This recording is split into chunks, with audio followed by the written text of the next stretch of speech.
Unidad de quemados del Hospital Universitario del Valle permanece el adolescente de 15 años que logró sobrevivir a un ataque con fuego. Yo estaba en la casa cuando llegó mi otra hija y me dijo, papá, Sarita se está quemando, vamos. Y yo inmediatamente salí de casa hasta sin zapatos, sin camisa. Cuando llegué, mi hija ya estaba en el andén.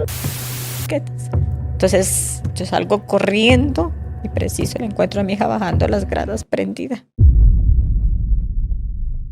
Las llamas voraces devoran el interior de un local clandestino. En medio del fuego, atrapada hay una adolescente cuya vida pende de un hilo ardiente. A unos metros de allí, Joana Maya siente un presentimiento helado atravesarle el pecho. Es la madre de Sara Juliana Zambrano, una chica de 15 años que salió de casa horas atrás con la promesa ingenua de ganarse unos pesos etiquetando frascos de perfume. Joana corre con el corazón acelerado, guiada por el humo y los gritos, sin imaginar la escena dantesca que está a punto de presenciar. Al llegar, sus ojos incrédulos ven fuego, fuego que envuelve una figura humana. Es su hija. Sara emerge de la fábrica envuelta en llamas, transformada en una antorcha viva. El horror supera cualquier pesadilla, y la niña cuya risa iluminaba su hogar, ahora arde ante sus ojos en una visión infernal. Pero antes quiero enviar un saludo muy especial a 3 leyendas, a Chío Te Lo Cuenta que me escribió: gracias, eres mi favorito, te veo desde New Jersey, eres excelente narrando, bendiciones. Muchísimas gracias, Chío, espero que las cosas estén muy bien en tu vida, te envío un fuerte abrazo, te deseo lo mejor del mundo y apoyo bastante tu presencia en la comunidad, gracias por ser tan especial. También quiero saludar a Alfonso Santiago que me escribió: gracias hermano, gracias a ti porque finalmente es importante que disfrutes del contenido y que de alguna manera me apoyes. Eso para mí lo es todo, así que te envío un fuerte abrazo. Y por último quiero saludar a Manuel Sánchez que me escribió: quería agradecerte sinceramente por el trabajo que realizas en el canal, se nota la dedicación, el respeto y el cuidado con el que presentas cada caso. Saludos desde Perú, hermano, muchísimas gracias por tus palabras, te envío un fuerte abrazo hasta el Perú y deseo que tengas una maravillosa semana y que todo esté saliendo muy bien en tu vida. Cuídate mucho, por favor. Y recuerda que si tú quieres ser saludado para un próximo video, lo puedes hacer de dos formas distintas. La primera es con el botón de super gracias que se ubica allí abajo, justo al lado del botón compartir, o también vía PayPal, ya que tienes el link en la descripción y en el comentario fijado. Sabes que si lo haces de cualquiera de estas dos maneras, recibirás un agradecimiento personalizado y un saludo de mi parte para un próximo video. Y sin más, continuemos con el caso.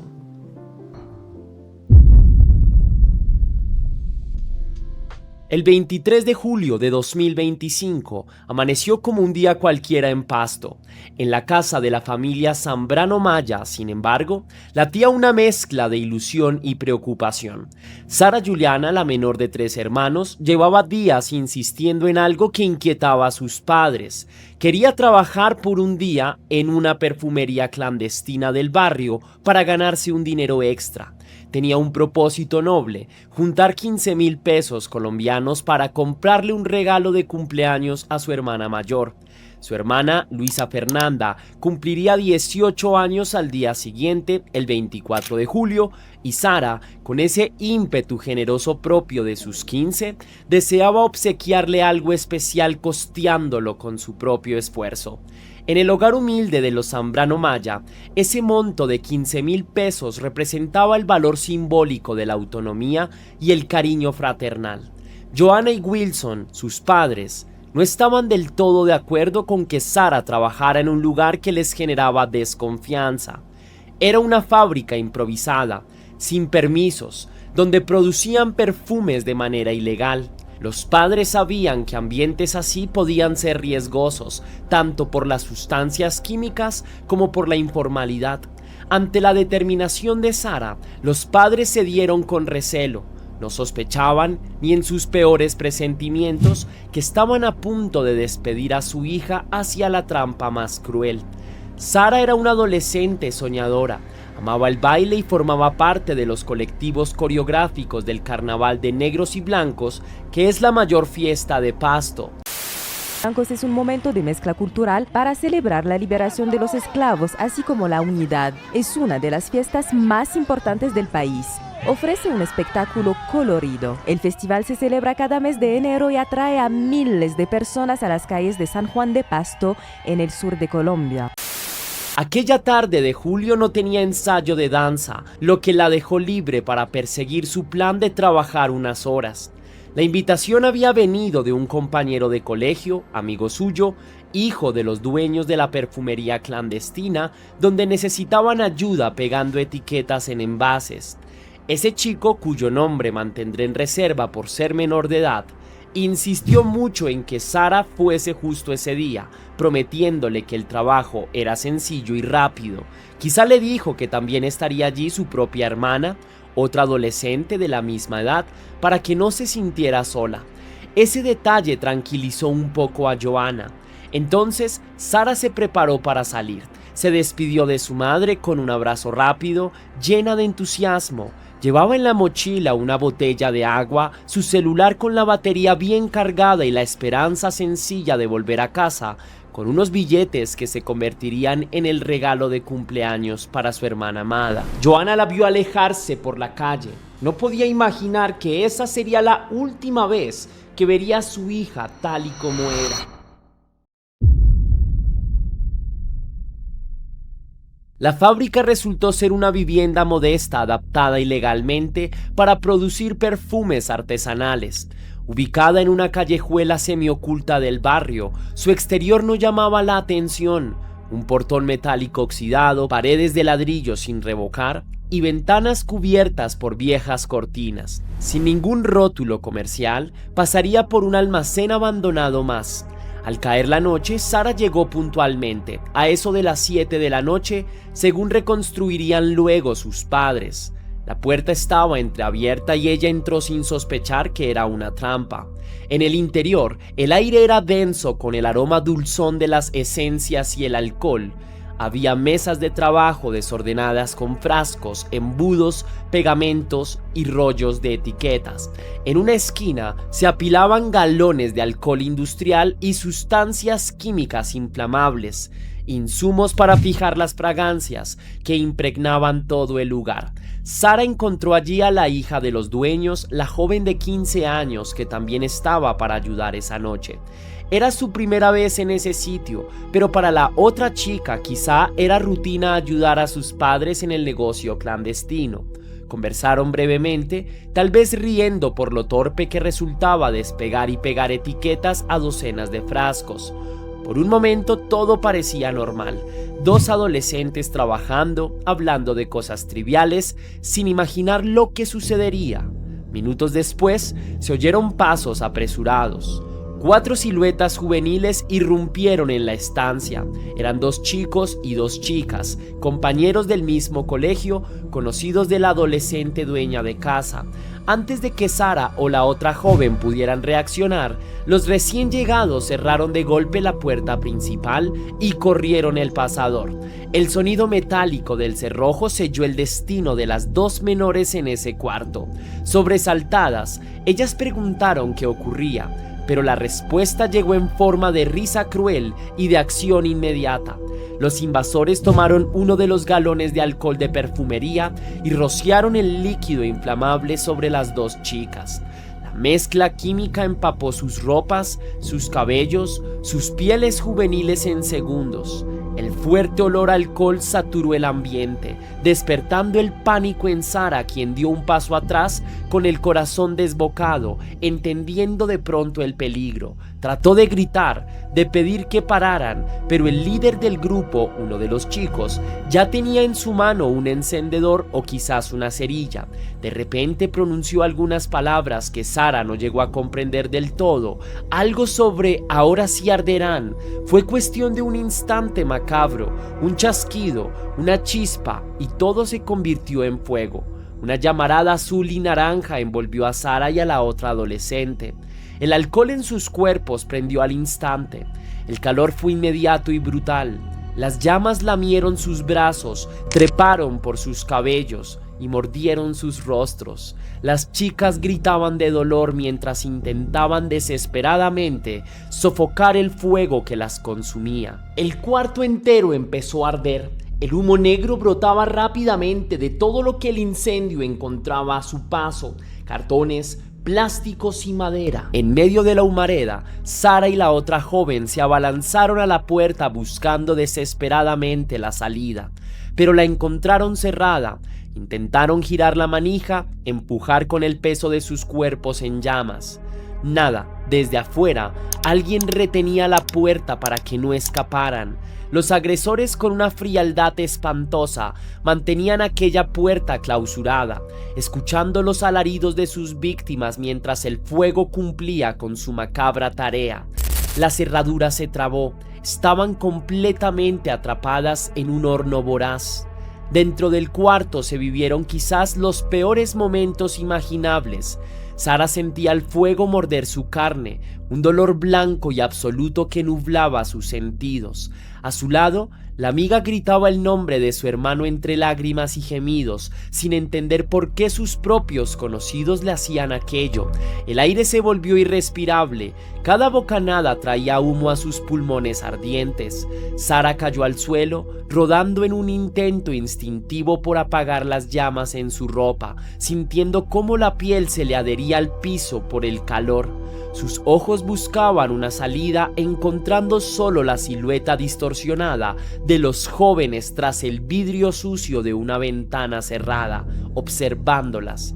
Finalmente, cuando el espeso humo negro empezó a asomarse por las rendijas y las ventanas, cuando el olor a quemado se hizo evidente en la calle, los agresores huyeron, abrieron la puerta de un tirón y salieron corriendo. Las dos chicas, envueltas en llamas, consiguieron tambalear hacia el exterior apenas la vía de escape se abrió. En ese momento llegaban los primeros vecinos alertados. Lo que vieron fue dos figuras humanas envueltas en fuego saliendo de la oscuridad. Varios gritaron horrorizados, entre ellos estaba Johanna, que había llegado corriendo tras enterarse por alguien del barrio que la perfumería se estaba quemando. Sara apareció ante su madre convertida en fuego vivo, sus cabellos en brasa, sus manos alzadas en un gesto de auxilio mudo antes de desplomarse. La otra muchacha cayó pocos pasos después, envuelta en una nube de humo y dolor indescriptible. Los jóvenes agresores habían desaparecido en la noche, dejando tras de sí caos y destrucción.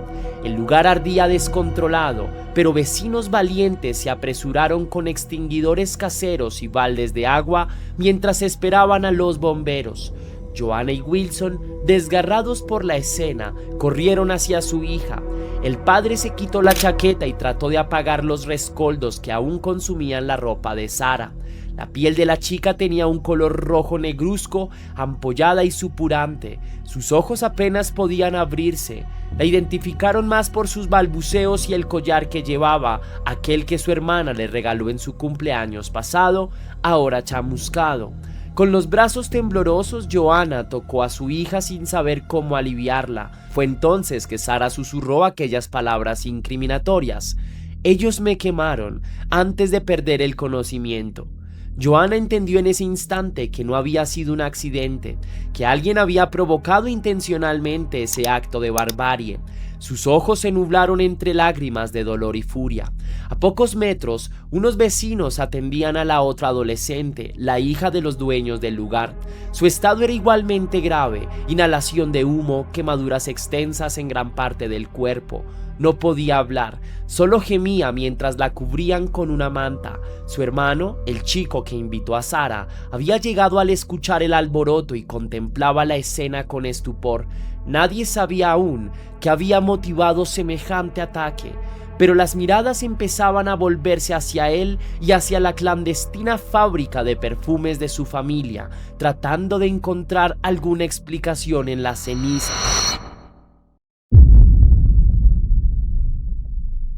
Sara Juliana y la otra joven fueron trasladadas de urgencia, primero a un hospital local, Los paramédicos, curtidos en accidentes de tránsito y emergencias cotidianas, quedaron mudos ante el estado de las niñas.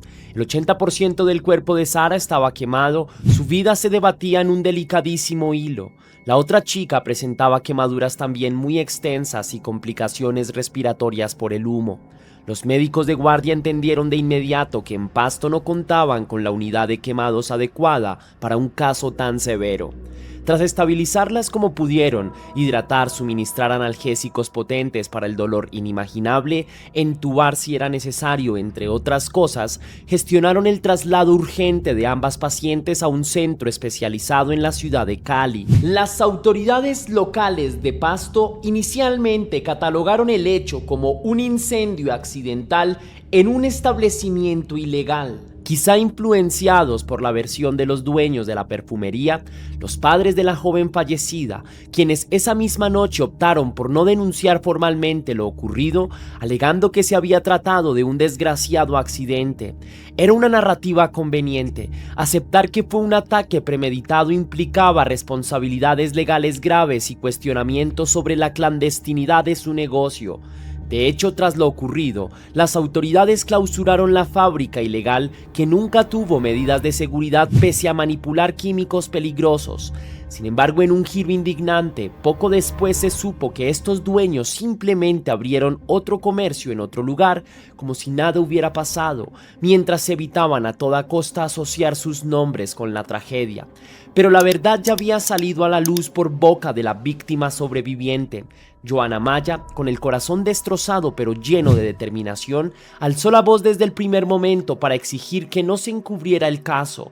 A la mañana siguiente del ataque, en cuanto Sara estuvo fuera de peligro inminente, la familia Zambrano Maya interpuso la denuncia ante la fiscalía, describiendo claramente el intento de homicidio con todos sus detalles atroces.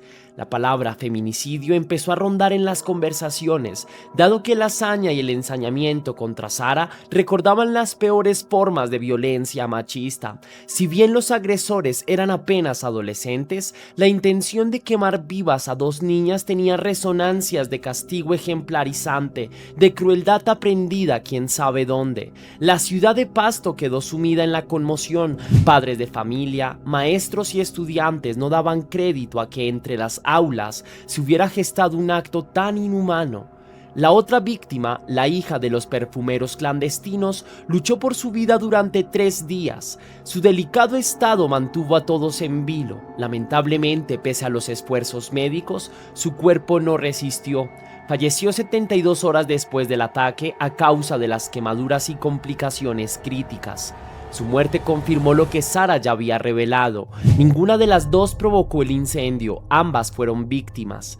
El fallecimiento de esta joven sumió a su familia en el duelo y paradójicamente pareció silenciarlos aún más. Los padres de la chica muerta, consumidos por el dolor y quizás por la culpa, decidieron mantenerse al margen de acusaciones públicas, rehusaron señalar responsables.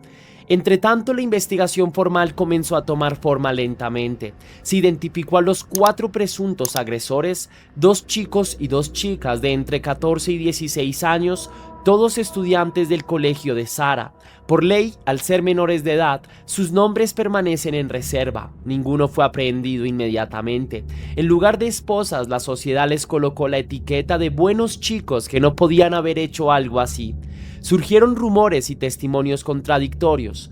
Algunos compañeros decían que aquellos 4 habían mostrado comportamientos violentos antes, bullying hacia otros alumnos e incluso peleas. Otros los describían como jóvenes normales, quizá influenciables, pero los hechos hablaban por sí solos.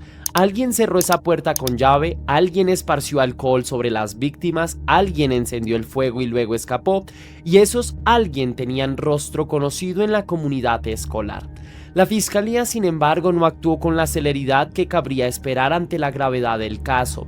Inicialmente abrió un expediente por lesiones personales, un delito menor comparado con intento de homicidio o feminicidio. Esta calificación legal indignó a la familia de Sara. Resultaba ofensivo llamar lesiones personales haber reducido a su hija a carne quemada y haber asesinado a otra menor. Para Joanna y Wilson y para cualquier mente sensata, aquello fue un intento de asesinato vil y premeditado. Insistieron incansablemente en reclasificar el delito, en elevar la voz para que la justicia no se quedara corta.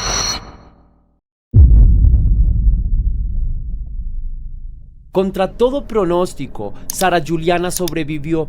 Los médicos en Cali lograron estabilizarla tras horas críticas, pero su estado siguió siendo sumamente delicado. Durante casi 6 meses, Sara permaneció internada en el hospital, debatiéndose entre la vida y la muerte, atravesando un calvario físico que pocos podrían resistir. Su cuerpo joven se convirtió en campo de batalla de cirujanos y especialistas en quemaduras. Más de 70 cirugías de injertos de piel, limpiezas quirúrgicas, procedimientos dolorosos y riesgosos fueron necesarios para mantenerla con vida. Cada cirugía era una apuesta contra las infecciones que amenazaban con desbordarse. En 4 ocasiones contrajo infecciones severas que casi la vencen. Su piel, ese órgano que nos protege del mundo, estaba en un 80% destruida. Ya no quedaba suficiente piel sana para nuevos injertos, al punto que los médicos se enfrentaban a un rompecabezas. ¿De dónde sacar más tejido para reconstruir lo irreconstruible?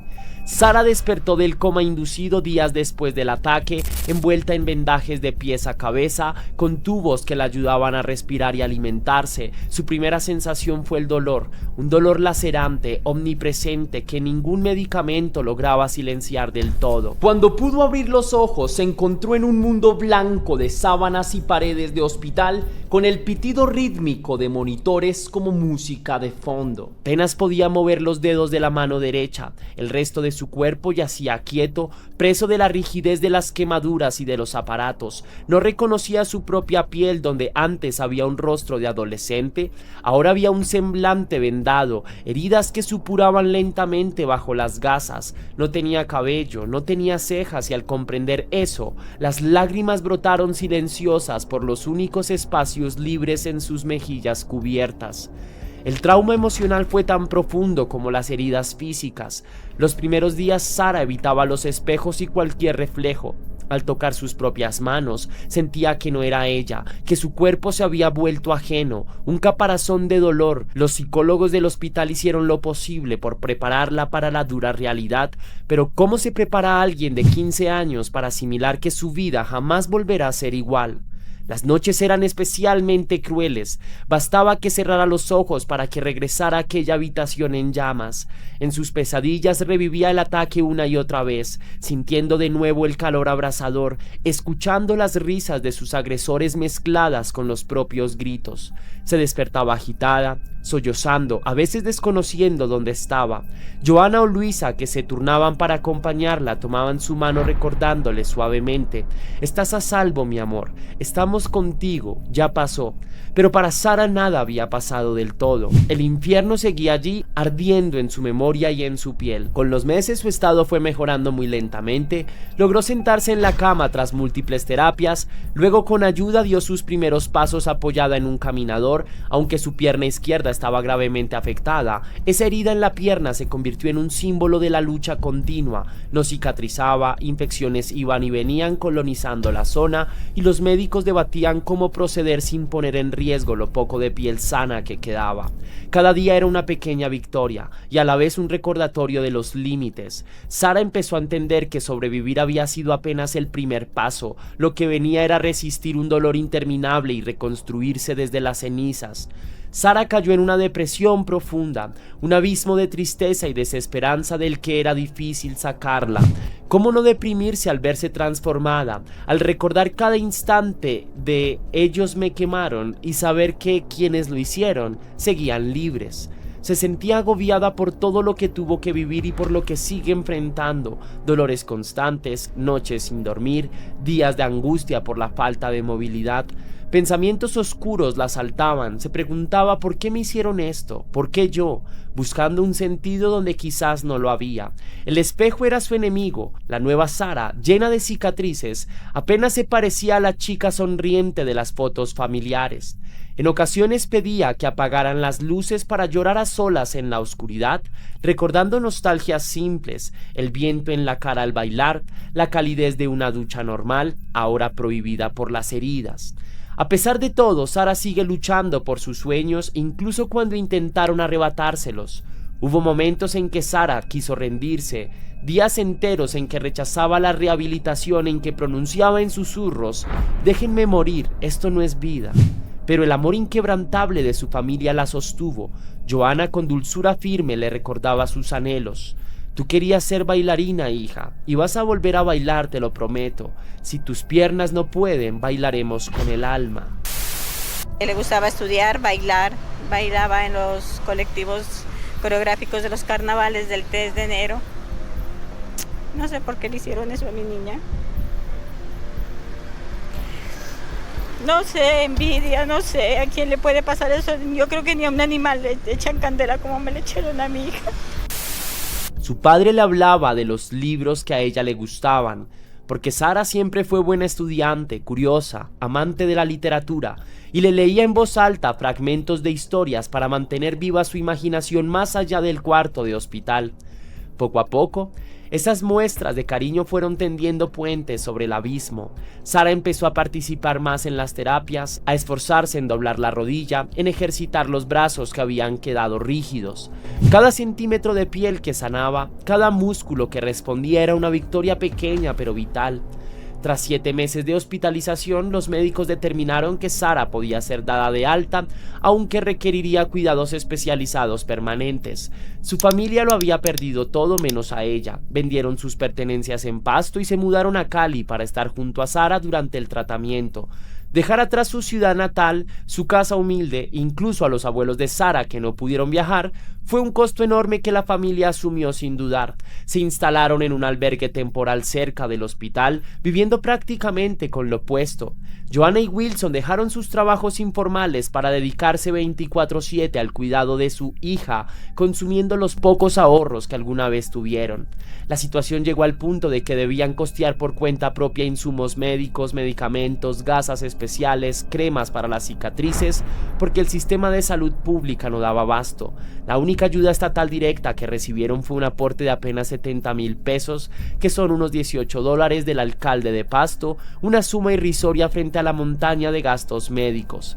Cada noche en la pequeña habitación que alquilaron en Cali, la familia se turnaba para velar el sueño intranquilo de Sara. Sus padres la asistían en todo: cambiarle los vendajes, aplicarle pomadas en las heridas, ayudarla a comer cuando sus manos temblaban por el dolor. La han visto gritar en agonía durante las limpiezas, la han visto suplicar por un alivio. En privado, Joana y Wilson se permiten derrumbarse a ratos, abrazados en silencio en un pasillo del hospital, llorando la desgracia de su niña, pero jamás flaquearon frente a Sara. Cada buenos días venía con una sonrisa forzada pero optimista. Cada buenas noches con una oración porque mañana dolería un poco menos. Sara es una sobreviviente. Su nombre empezó a ser conocido por muchos en Colombia, no como una víctima pasiva, sino como un símbolo de lucha. En redes sociales se difundieron campañas de solidaridad bajo el lema Justicia para Sara, recogiendo donaciones y apoyo moral para la adolescente y su familia. Sara desde su cama veía algunos de esos mensajes en una tablet que le facilitaron: dibujos de niños deseándole recuperación, cartas de desconocidos diciéndole que su vida importaba, que esperaban verla sonreír de nuevo en medio de tanta oscuridad. Ese calor humano era como un bálsamo, le hacía pensar que tal vez no estaba sola, que más allá del círculo íntimo había un mundo que repudiaba lo que le habían hecho y clamaba por verla salir adelante.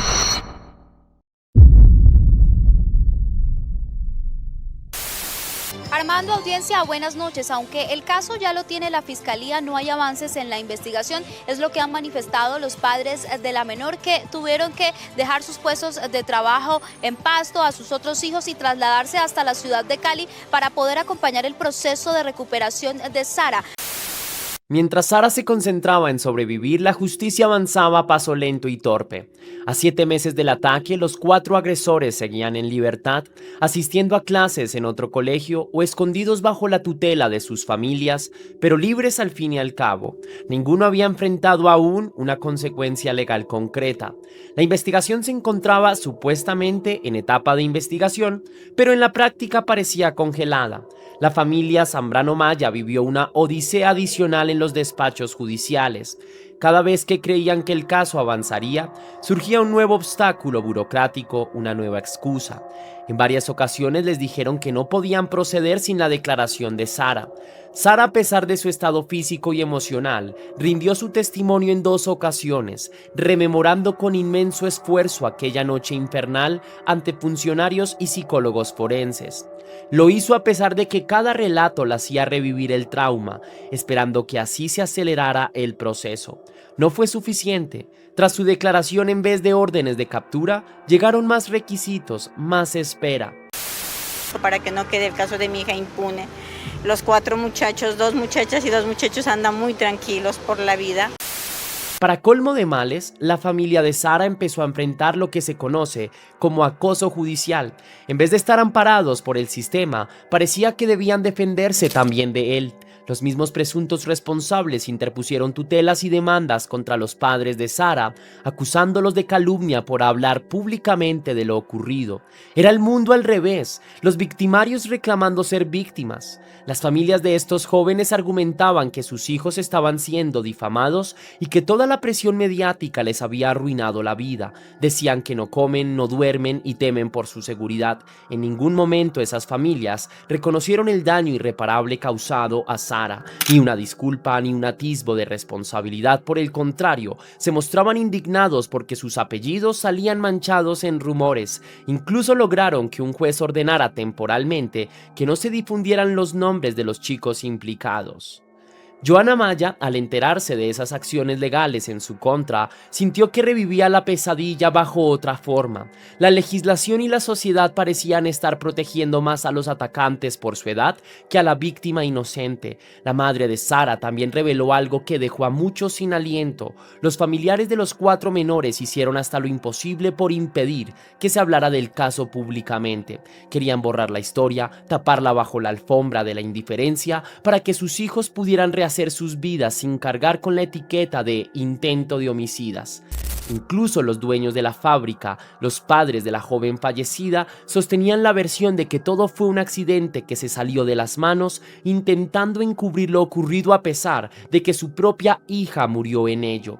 La fiscalía, por su parte, daba largas. Cuando periodistas pidieron explicaciones, voceros respondieron con frialdad burocrática: el caso se encuentra en investigación, no podemos dar detalles. Por detrás, se supo que estaban esperando un dictamen definitivo de medicina legal sobre las secuelas permanentes en la salud de Sara para decidir la carátula del delito. En otras palabras, si las lesiones dejaban daños severos, tal vez podrían imputar tentativa de homicidio. Si no, como si un 80% de quemaduras no fuera severo en sí mismo, seguirían con lesiones personales. Sin recursos para costear un abogado privado por mucho tiempo, la familia se apoyó al inicio en abogados de oficio. No fue hasta meses después que un abogado penalista, Rafael Guillermo Calderón, asumió la defensa de Sara. Calderón declaró a la prensa que buscaría que el caso se elevara a tentativa de homicidio con agravante e incluso a feminicidio, dadas las características. Sin embargo, chocar contra la lentitud de la justicia y el poder de la contraparte, familias posiblemente con influencias locales, o cuando menos con capacidad para enredar el proceso, hizo que el camino legal se asemejara a un pantano. Cada audiencia programada era postergada por algún detalle, que si faltaba un documento, que si un fiscal fue trasladado, que si había paro judicial, etc. A pesar de todo, la familia de Sara no se rindió. Con el apoyo de colectivos feministas, organizaciones de derechos humanos y periodistas independientes, lograron que el caso no se olvidara. El caso de Sara, lejos de ser un accidente, parecía responder a esa lógica perversa. Unos jóvenes aprendieron en algún lado que podían dominar, humillar y casi aniquilar a 2 chicas y que tal vez podrían salir impunes.